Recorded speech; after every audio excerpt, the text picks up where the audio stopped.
অনন্যা, কেমন আছো? আমি ভালো আছি, তুমি কেমন আছো? আমি হাই, আমি ইরা, অয়নের গার্লফ্রেন্ড।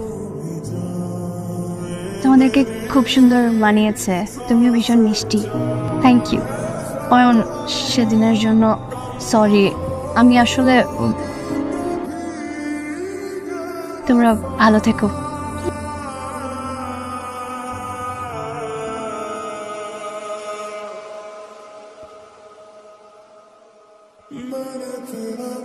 তুমি আমার গার্লফ্রেন্ড।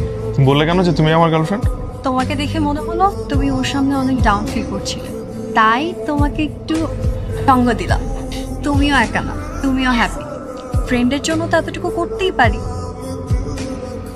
আচ্ছা বলো না, ভালো লেগেছে না? ভালো লেগেছে, এটা ভাবতে ভালো লাগছে যে সবাই সবার লাইফ নিয়ে হ্যাপি আছে। আচ্ছা, তোমার এক্স বয়ফ্রেন্ডের সাথে যদি কখনো আমাদের এরকম হুট করে দেখা হয়ে যায়,